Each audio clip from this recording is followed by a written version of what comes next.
வணக்கம் துலாம் ராசி நண்பர்களே. வரக்கூடிய பங்குனி மாசத்துல உங்களுக்கு எந்த மாதிரியான பலன்கள் கிடைக்க போகுது அப்படிங்கிறத தான் இந்த பதிவில் நம்ம இப்போ பார்க்க போகிறோம். தனாதிபதி இந்த மாசத்துல உங்களுக்கு நல்லா தான் இருக்கார். ஸோ தனாதிபதி நல்லா இருந்தாலே வருமானம் அப்படிங்கிறது கண்டிப்பாக வரும். வருமானத்துக்கு குறை அப்படிங்கிறது இருக்காது. பணம் அப்படிங்கிறது எப்படி வேணாலும் வரலாம். எந்த ரூபத்திலையும் நம்ம முயற்சி பண்ணால் அது கிடைக்கும்.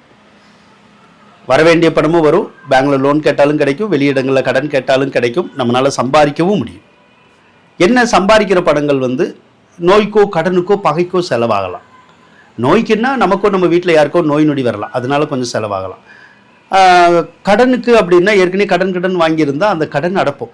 அந்த வாய்ப்புகளை இப்போ அந்த செவ்வாய் உங்களுக்கு நல்லா கொடுப்பாருங்க. அதுபோக உங்களுக்கு பாக்கியஸ்தானத்திலே குரு இருக்கார்.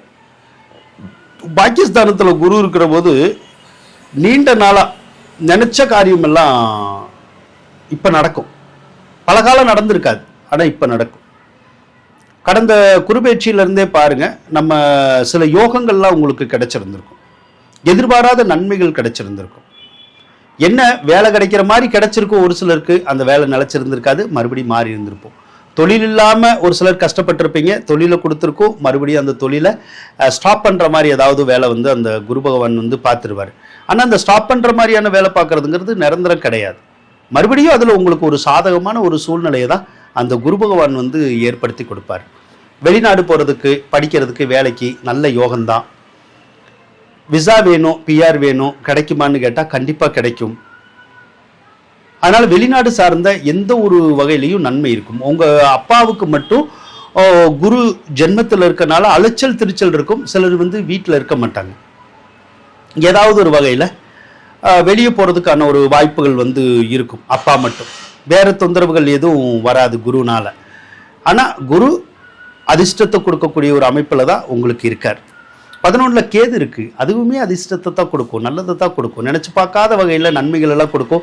நம்மளுடைய எதிராளிகளை நம்ம ஜெயிக்க வைக்கும், நம்மளை போராட வைக்கும் அவங்க கிட்ட இருந்து. அந்த போராட்டத்தின் முடிவில் நமக்கு வெற்றிகளை அந்த கேது பகவான் கண்டிப்பாக கொடுப்பார். 6வது இடத்துல சூரியன் இருக்கிறது நன்மையானா நன்மை தான். என்ன அப்பா உறவுக்காரவங்கனால நன்மை இருக்காது. அவங்கள பற்றி ஒரு நல்ல அபிப்பிராயம் ஏற்படாது, அல்லது அவங்களுக்கு ஏதாவது நோய் நொடி தாக்கங்கள் ஏற்படக்கூடிய ஒரு அமைப்பு இருக்கும். நமக்கு கூட நோய் நொடி வரலாம், இல்லைன்னா வீட்டில் யாருக்காவது வரலாம். என்ன மாதிரி நோய் வரலான்னா அந்த சளி, இருமல், காய்ச்சல், அதுக்கப்புறம் ஒரு சிலருக்கு இந்த சுகர் ஃபால்ட் மாதிரி எதுவும் வரதுக்கூடிய ஒரு வாய்ப்புகள் இருக்கும். ஒரு சிலருக்கு இந்த முழங்கால் வலி, முதுகு வலி சொல்கிறோம்ல, அந்த மாதிரி நோய் நொடிகள் மட்டும் வரக்கூடிய ஒரு அமைப்பு மட்டும் இப்போ இருக்கும். அதே நேரத்தில் இப்போ சுக்கிரன் எடுத்துக்கிட்டாலும் அப்படிதான். உங்களுடைய வீட்டில் இருக்க எலக்ட்ரானிக் பொருள்கள் எல்லாம் பூரா ரிப்பேர் பண்ணிக்கிட்டே இருப்பார்.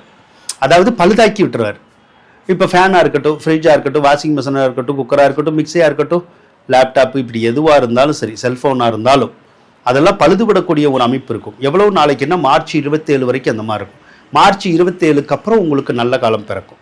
அப்போ அது வரைக்கும் நல்ல காலம் இல்லையானா சுக்கிரனால நல்ல காலம் இல்லை, அதுக்கப்புறம் சுக்கிரனால மட்டும் நல்லா இருக்கும். மற்ற கிரகங்கள்லாம் இப்பயும் உங்களுக்கு சரியாக தான் இருக்குது. அதே மாதிரி மார்ச் 27க்கு அப்புறம் திருமண பாக்கியம் கைகூடும். ஒரு சிலருக்கு கல்யாணம் நடக்காதவங்களுக்கு கல்யாணம் நடக்கும். கணவன் மனைவிக்குள்ள கருத்து வேறுபாடு இருக்கிறவங்களுக்கு அது சரியாயிரும். ஒரு சிலருக்கு மட்டும் கருத்து வேறுபாடு இல்லாமல் நல்லா வாழ்ந்துக்கிட்டு இருந்தால் அவங்களுக்கு வேற ஒரு நட்புகள் ஏற்படும். அதன் மூலமாக குடும்பத்தில் சில சண்டை சச்சரவு பிரச்சனைகள் அப்படிங்கிறது ஒரு சிலருக்கு வரும். அதையும் சுக்கிரன் தான் கொடுப்பார். ஒரு மாத காலத்துக்கு மட்டும் டெம்பரரியாக தான், பயப்படணுங்கிற அவசியம் இல்லை. ஒரு சிலருக்கு வீடு கட்டணுங்கிற எண்ணம், வாகனம் வாங்கணுங்கிற எண்ணங்கள் அதெல்லாம் கொடுக்கும். நம்ம அப்படி ஏதாவது நம்ம பண்ணணும்னா தாராளமாக பண்ணலாம். சனி பகவானை பொறுத்தளவுக்கு மார்ச் 6ஆம் தேதி தான் சனி பயிற்சியை வாக்கிய பஞ்சாங்கத்துப்படி வருது. அது சனி 6ல் இருக்கிறது நல்லது தான். ஏன்னா சனி 6ல் இருந்தால் அந்த நோய் கடன் பகை அப்படிங்கிறதெல்லாம் ஒரு சிலருக்கு தீர்த்து வச்சிடும். ஏற்கனவே இருக்கிறவங்களுக்கு தீர்த்து வைக்கும், இல்லாதவங்களுக்கு மட்டும் கொஞ்சம் உருவாக்கி விட்டுரும் அந்த நோய் கடன் பகை அப்படிங்கிறத. மிகப்பெரிய வேறு கெடுபலன்கள் ஏற்படக்கூடிய ஒரு அமைப்புகள் இல்லை. அதே மாதிரி 5ல் செவ்வாய் இருக்கிறது, 5ல் புதன் இருக்கிறது எல்லாம் புத்திர பாக்கியத்தை கொடுக்கும். ஒரு சிலருக்கு குழந்தை பேர் இல்லாதவங்களுக்கு குழந்தை பாக்கியம் கிடைக்கிறது கூடிய ஒரு அமைப்புகள் இருக்கும். ராகு 5வது இடத்துல இருக்கிறது மட்டும் குழந்தைகள் பிரிஞ்சு இருக்கிற மாதிரி வரும். ஒரு சிலருக்கு மட்டும் குழந்தை பாக்கியம் தாமதமாகலாம், ஒரு சிலருக்கு மட்டும்.